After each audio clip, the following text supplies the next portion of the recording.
What a great crowd. Melvin, thank you for that introduction. And thank you, Congressman Stephen Horsford, a great friend and incredible leader of the Congressional Black Caucus. Where is he?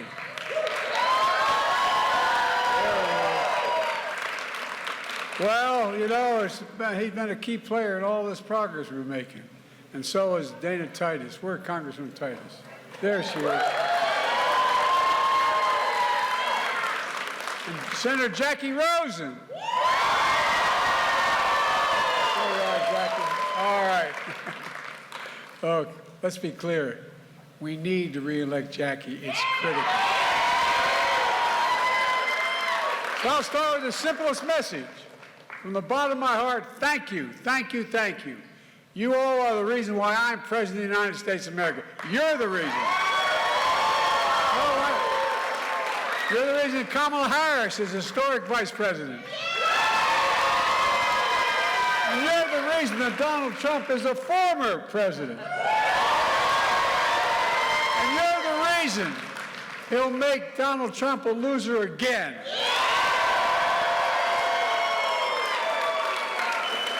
In 2020, I ran because I thought everything this country stood for, everything we believed in, everything that made America, America was at risk. I think people thought that maybe I was being hyperbolic about that. They'd say, Joe, what do you mean our democracy's at risk? What do you mean we're in the battle for the soul of America? Well, they may not understood it, but the people understood it. They don't say that anymore.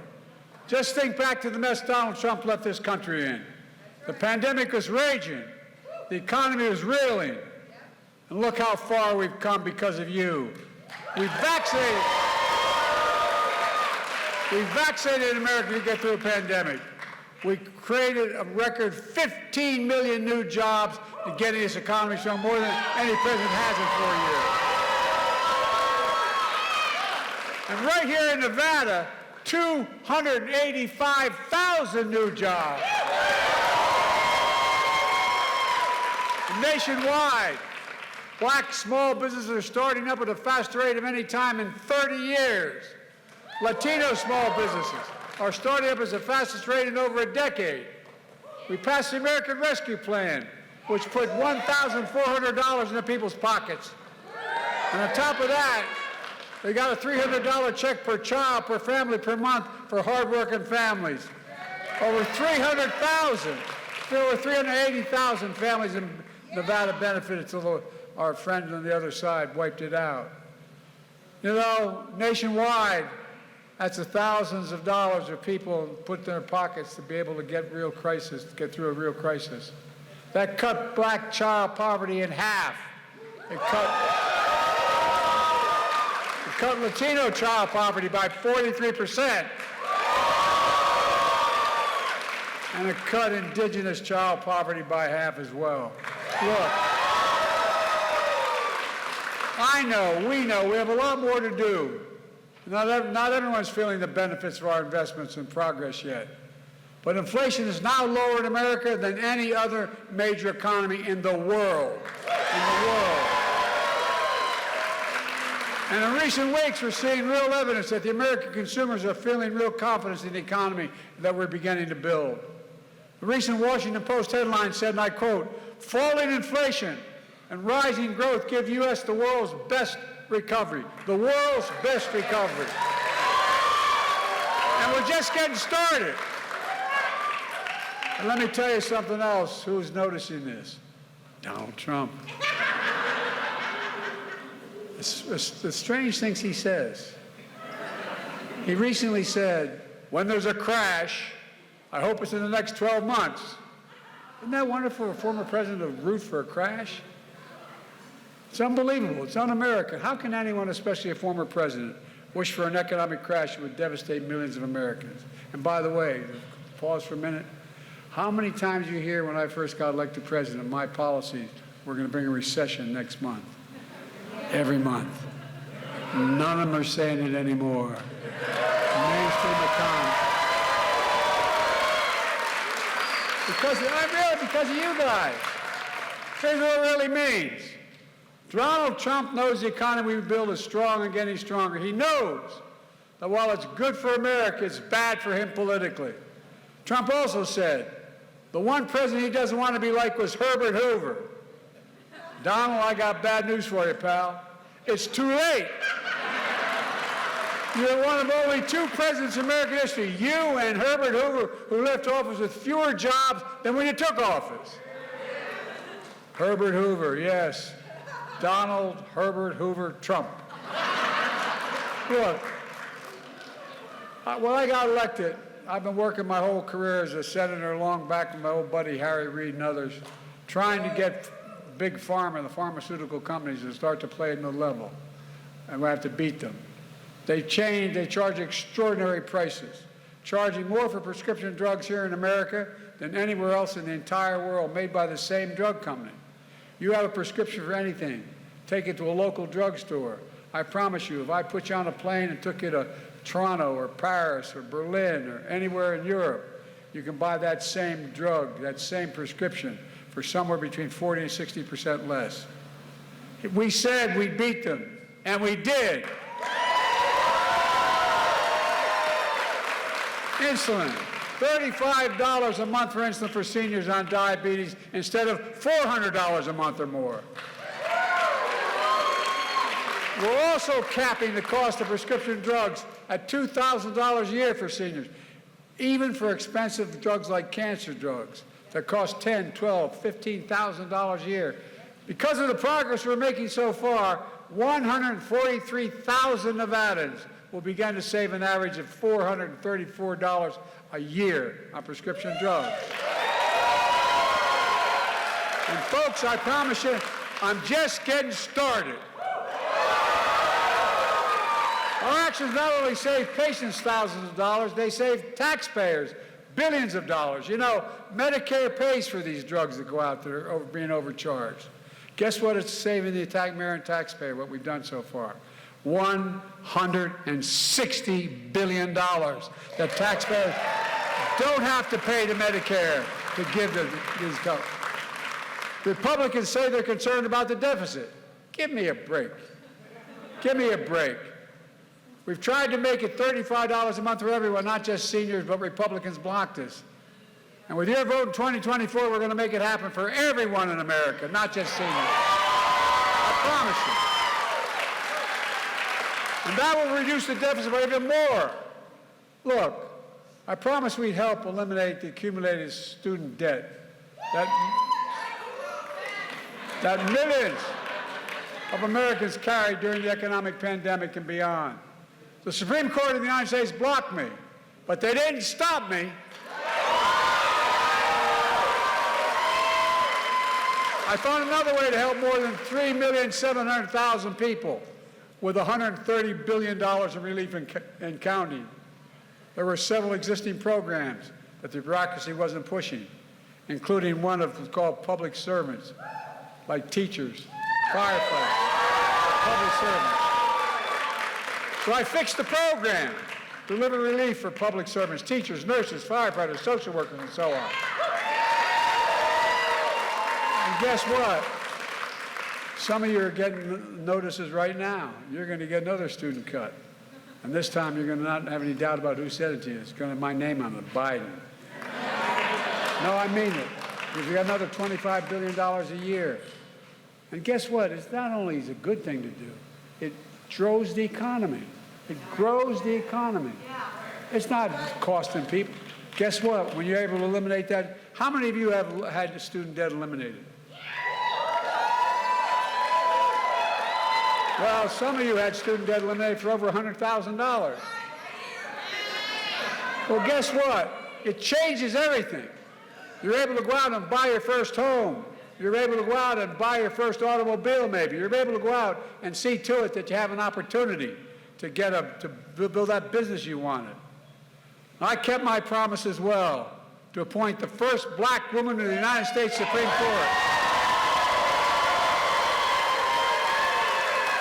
Her name is Justice Ketanji Brown Jackson. And by the way, she's smarter than the rest of these guys. And by the way, I've appointed more black women to the federal courts of appeals than every other president in American history combined.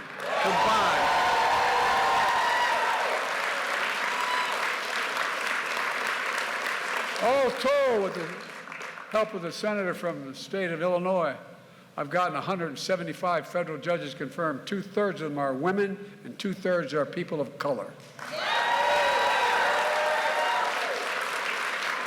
Hold a second here. I also said when I got elected, I made a promise.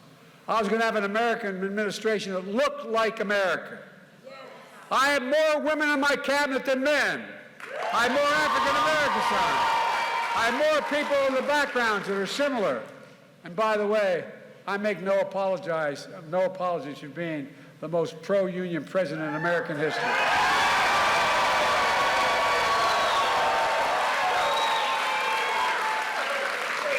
I say one more thing. I also said that I asked the Treasury Department to do a study with raising the wages of union members, which I fought like hell to have happen, and it's happening. And the unions are more popular now than they've been in generations. I said, what's the effect of that? It raises everybody's wages. Everything raises. Because guess what? When you're making more money for the job you're doing, you're the best workers. We have the best workers in America, in the world. Look, remember those little computer chips that we invented those suckers, about the size of the end of a fingertip? Guess what? You need 300 of them to build an automobile. You need them for cell phones. You need them for all kinds of things. And we had lost that market. We had lost that market completely. So I got in the plane and I flew to South Korea. They said, what the hell are you doing to South Korea? Well, they are a major manufacturer of chips. I sat down with their president and with Samsung. I said, come and invest in America. Because guess what? We now have $50 billion coming to America investing in. And they're building these facilities. They build what they call fabs, factories. They're great big, look like gigantic football fields underneath a roof. Guess what? You know what the average salary in those is? You don't need a college degree. $112,000 a year. And they're coming all over America. And thanks to what we call the bipartisan infrastructure law, is a fancy way of saying we're building a hell of a lot. There are over 40,000 projects underway. Remember, the last president, he kept talking about Infrastructure Week. He had Infrastructure Week for 4 years and didn't do a damn thing. Oh, I'm serious. But guess what? We're doing a heck of a lot. In the state of Nevada, I just approved $3 billion for the nation's first high-speed rail line. $3 billion. It's going to take you from here to Las Vegas, from Las Vegas to Los Angeles in 2 hours by train instead of 4 hours by car. At 186 miles an hour, also reduce carbon emissions. It will take 3 million vehicles off the road, helping the air quality. And it's going to create 35,000 jobs during construction, 10,000 union jobs building trades, carpenters, electricians, iron workers, laborers, and more. And jobs now and jobs beyond, and generating significant economic growth from Nevada to California. That includes transforming California with another high-speed rail line coming down from the south, going through central part of the state. Guess what? That train's going to go 220 miles an hour. Things are changing, folks. We have to get with the rest of the world. We're the best, we're the most innovative country in the world. What the hell have we been doing? No, I'm serious. Think about it. Now look, just like Franklin Roosevelt signed the Rural Electrification Act back in the 30s, he provided electricity for every home and farm because it was necessary. Electricity was the new need. And rural areas and poor folks couldn't afford it. So he signed the Rural Electrification Act. Well, we're bringing high-speed internet everywhere in America. And by the way, we're ripping out every poisonous lead pipe in America, so every child, not a joke, so every child can turn on a faucet and drink clear water without worrying about brain damage. And guess what? It's creating thousands of good union jobs. And the one state I don't have to talk about gun violence in is here. I've been hearing the tragic times that occurred here in this state. We passed the most significant gun safety law in decades, but I want to make clear to you, I will not stop until I once again ban assault weapons and high-capacity magazines. There's no rationale for it. None, none, none. I mean it. I did it once when I was a senator, and I will do it again. Look, we're saving the planet with the most significant investments in climate change ever, anywhere, anytime, in the whole entire history of the world. And that includes, just in your state, an investment of $12 billion in clean energy provisions. So you'll be a national leader in electric vehicles, batteries, more, creating tens of thousands of jobs and generating significant economic growth. I signed into law a thing called the PACT Act, one of the most significant laws helping veterans exposed to toxic materials and their families. It matters. And there's so much more we're doing that we can do with these folks. I've been saying for a long time, and well, thank you.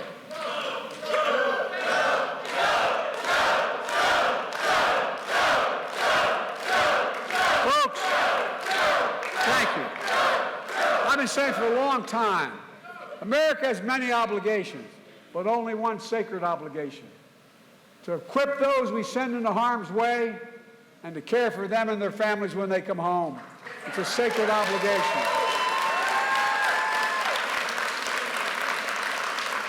So when I introduced this legislation, a lot of my Republican colleagues weren't sure they wanted to vote for it. But guess what? I also included, from my generation, Agent Orange. How many people in the Vietnam generation had Agent Orange come down upon their heads? But they couldn't prove without a doubt that whatever their ailment was because of Agent Orange. Well, guess what?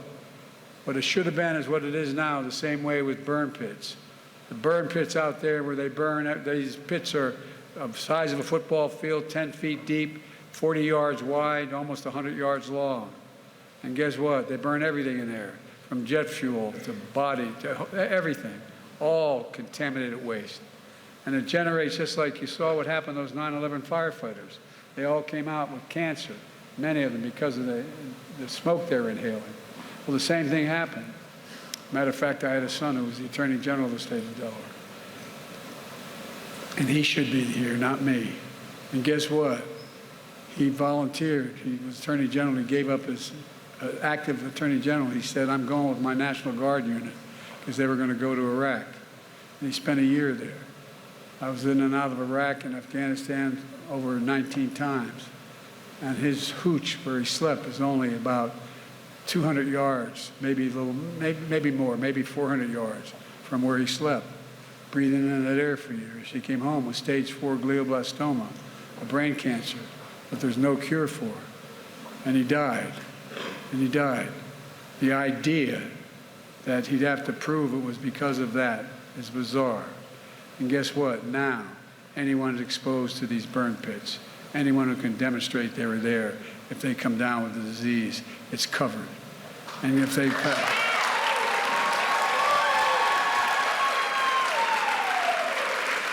one other thing it means if they passed away, their children are entitled to the education benefits and the other benefits they would have been if he'd been alive and come home.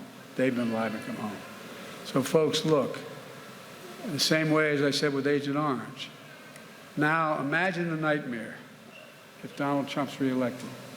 No. By the way, this is the guy who, when he was in France, and they asked him to go to an American cemetery in France from World War II where Americans were buried. You know what he said? He said those folks buried in that cemetery were suckers and losers. Suckers and losers, the guy said. No, I'm not kidding. By the way, I'm glad I wasn't there. No, I'm serious. I shouldn't say that. But I'm glad I wasn't there. To call my son and your sons and daughters who gave their lives for this country suckers and losers, that's how this guy thinks. Who the hell does he think he is? After a recent deadly shooting in Perry, Iowa, where 2 kids were killed, a 6th grader and a school principal, What did Trump say? It wasn't long ago. He said, they've got to get over it. They've got to get over it. Well, we're not going to get over it. We're going to stop it.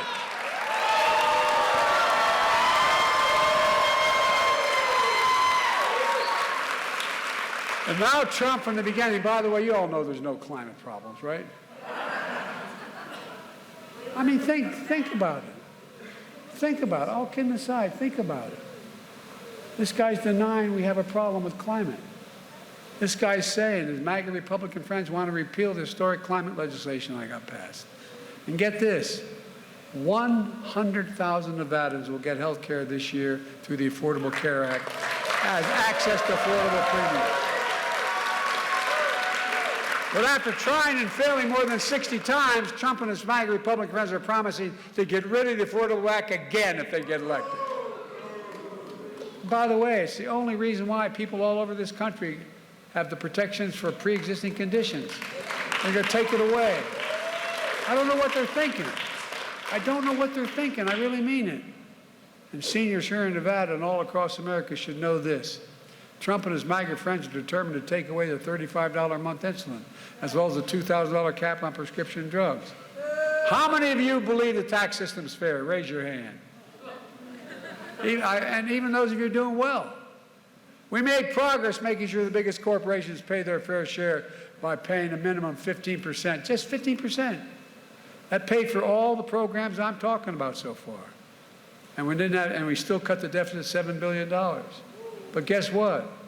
Trump passed last time out a $2 trillion tax cut, overwhelmingly benefited the very wealthy and big corporations that expanded the federal debt significantly. And now, instead of protecting Social Security and Medicare like I am, Trump and his MAGA friends want to give another billion-dollar tax, multi-billion-dollar tax cut to the super wealthy and the biggest corporations. Look, I'm not anti-wealthy. I'm not anti-corporation. I come from the corporate state of the world. Seriously, more corporations are incorporated in my state, as you know, Gov, than every other state in the nation combined. But they got to pay their fair share.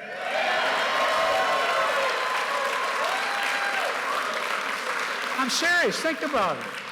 Look, folks, before the pandemic, there were 48, or maybe roughly 750 billionaires in America. Now there are 1,000.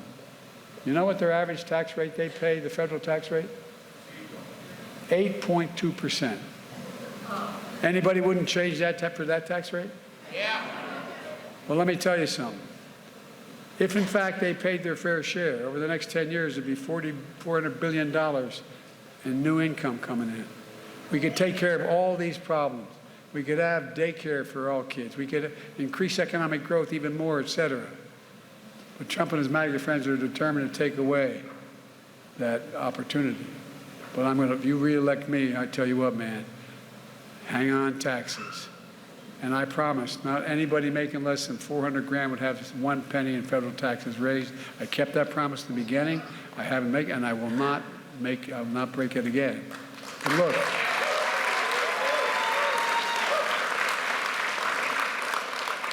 Trump and his MAGA friends are determined to take away your fundamental freedoms. Your voting rights are under attack. Where you can register, how you can register, when you have to register, whether there's mail-in ballot, all the stuff they want to do to change the law. And now Trump is bragging about having overturned another basic freedom, Roe v. Wade. No, seriously. He's on television and is saying, I did this because the Supreme Court that I appointed. God love him. Well, Roe v. Wade is taking away a woman's right to choose. And by the way, now they're planning a national ban on the right to choose. They made it clear. If MAGA Republicans try to pass a national ban on the right to choose, I will veto it. By the way, Kamala's doing an incredible job going around the country making this case. And here's the deal, folks. Here's the deal. The idea, if in fact you do what I hope you will do, get more registered people, more people registered to vote between now and the general election, elect all the Democratic congressmen and senators all across the country, give me a Senate and a House, I'm going to bring back Roe v. Wade. And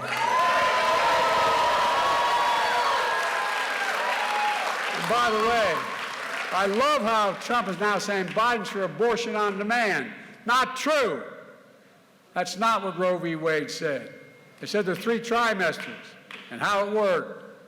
Let me close with this. Look, Trump and his MAGA friends are dividing us, not uniting us, dragging us back to the past, not leading us to the future, refusing to accept the results of legitimate elections, and seeking, as Trump says, to terminate, his words, terminate elements of the U.S. Constitution. And you tell me democracy's not at risk? Embracing political violence. Never since the Civil War has any president engaged in or said of political violence was ever appropriate. Political violence in America. Calling January 6th insurrections, you know what he calls them? Patriots. I mean, think about this. People have pled guilty. You know, right after I was elected, I went to what they call a G7 meeting, all the NATO leaders. It was in the south of England. And I sat down and I said, America's back. And Mitterrand from France looked at me and said, you know, how long are you back for? And I looked at him, and the Chancellor of Germany said, what would you say, Mr. President, if you picked up the paper tomorrow in the London Times, and the London Times said, 1,000 people break through the House of Commons, break down the doors, 2 bobbies are killed in order to stop the election of the Prime Minister. What would you say? I never thought about it from that perspective. What would we say if that happened in another democracy around the world? Well, the whole world watched. The whole world watched. And what's going on? Well, guess what? It's not going to happen. You know what's going to happen if he loses. He's going to lose. You know, this guy has an interesting vocabulary. He calls immigrants vermin who poison the blood of the nation. It's hard to make this up. He says they threaten our very democracy. He said, folks, we must make clear where we stand. Well, we have to make sure we stand for the truth and we'll defeat the lies. We must make it clear that in America, just like all of you do in Nevada, we still believe in honesty, decency, dignity, respect.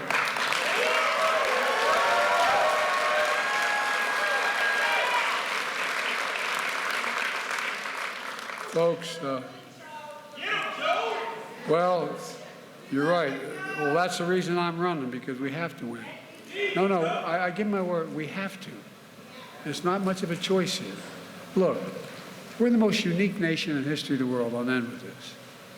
And that sounds like hyperbole, like Americans beating their chest, but we are. We're the only nation in the world built on an idea. Every other nation is built based on ethnicity, religion, or other common traits. The only thing we're built on is that we hold these truths to be self-evident, that all women and men are created equal, endowed by their Creator, etc. We've never fully lived up to it. We've never walked away from it before. We leave nobody behind in America. We believe everyone deserves a fair shot, just a fair shot. My dad used to say, and he'd say at the dinner table, my dad was a well-read guy who didn't get to go to college because of the war.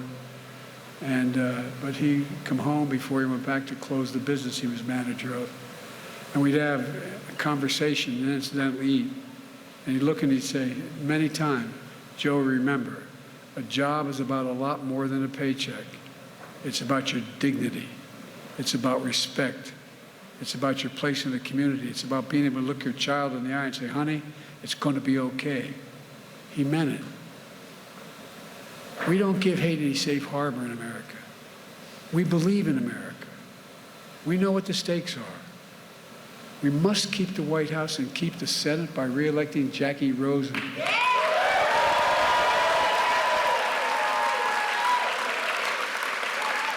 folks, we have to win. We have to win back the House of Representatives and win up and down the ticket, state and locally. That's why we have to get more people to register to vote after this primary. To do that in the primary. Anybody wondering, tell them where they vote. Go to iwillvote.com. And here in Nevada, you'll know you'll be given exactly where you vote. We have to organize, mobilize, vote. When we do that, we'll be able to look back and say something few generations will be ever been able to say. When American democracy was at risk, like it is now, you all saved it. Yeah. I mean it. You just have to remember who we are. We're the United States of America. And there's nothing beyond our capacity when we act together. We're the only nation in the world that's come out of every crisis stronger than we went in, and that's what we're going to do again. May God bless you all, and may God protect our troops. Thank you.